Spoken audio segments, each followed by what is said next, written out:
जी सकते थे। तो ये रीज़न है इसको महाशक्ति बनाने का। तो समझ में आ गया होगा। पहला तो ये महाशक्ति क्यों बना, क्योंकि इसके पास बहुत सारे संसाधन थे, संसाधनों की कमी नहीं थी। दूसरा, यहाँ पे बेरोजगारी नहीं थी। तीसरा तीसरा यहाँ पे लिखोगे, यहाँ पे न्यूनतम जीवन जी सकते थे, जीवन। चौथा, यहाँ की जो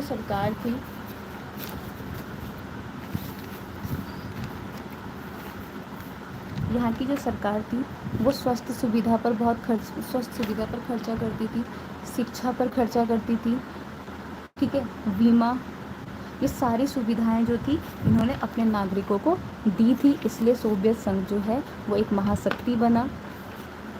तो चौथा क्वेश्चन भी समझ में आ गया होगा, सोवियत संघ महाशक्ति कैसे बना। अब हम पढ़ते हैं 5वां को। अब धीरे धीरे क्या होता गया, सोवियत के अंदर ना सरकार चलाने की जो शक्ति थी,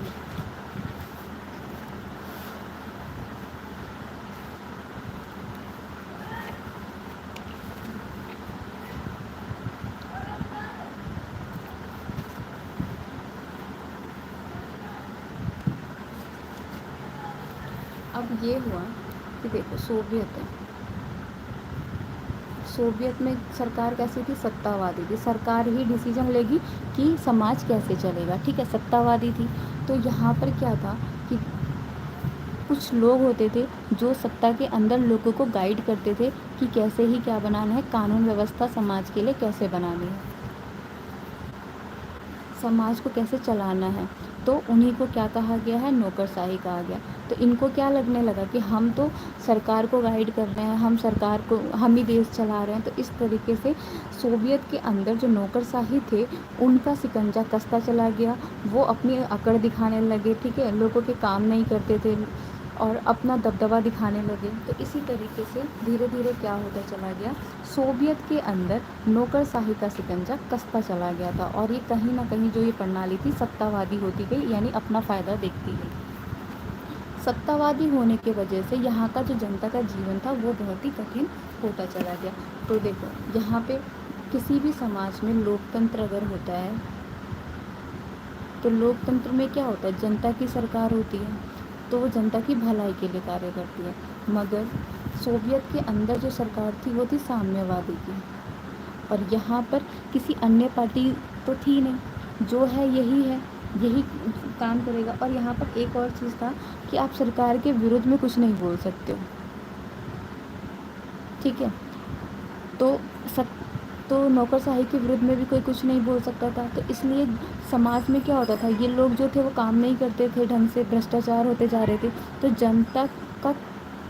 जनता को दमन महसूस होने लगा। क्यों? क्योंकि उनकी ज़रूरतें पूरी नहीं हो रही थी उनकी, ठीक है। उनको हर कुछ छोटे छोटे से काम के लिए क्या करना पड़ता था, ज़्यादा से ज़्यादा पैसा देना पड़ता था। तो यहाँ के लोगों को आज़ादी नहीं होने की वजह से क्या होता चला गया कि सोवियत के जो नागरिक थे वो नाराज़ रहने लगे, और वो अपनी नाराज़गी जो है वो एक चुटकुलों के द्वारा और कार्टून के माध्यम से व्यक्त करते थे। क्योंकि यहाँ के लोगों को आज़ादी नहीं थी अपनी बात रखने की। जैसे कि एक लोकतंत्र समाज के अंदर लोगों को अभिव्यक्ति की आज़ादी होती है, अपनी विचार रखने की आज़ादी होती है, वो अधिकार सोवियत संघ के अंदर लोगों को नहीं दिया गया था, ठीक है। सोवियत प्रणाली मतलब एक बार शॉर्ट में देख लो। इसमें पहले लिखोगे सोवियत प्रणाली ये क्या थी, नहीं, सोवियत प्रणाली का विभाजन कैसे हुआ, ये है, ठीक है। सोवियत प्रणाली का विभाजन सबसे पहले यहाँ पे क्यों सोवियत का विघटन हुआ, तो नौकरशाही का शिकंजा कसता जा रहा था, ठीक है। यहाँ पर जनता का जो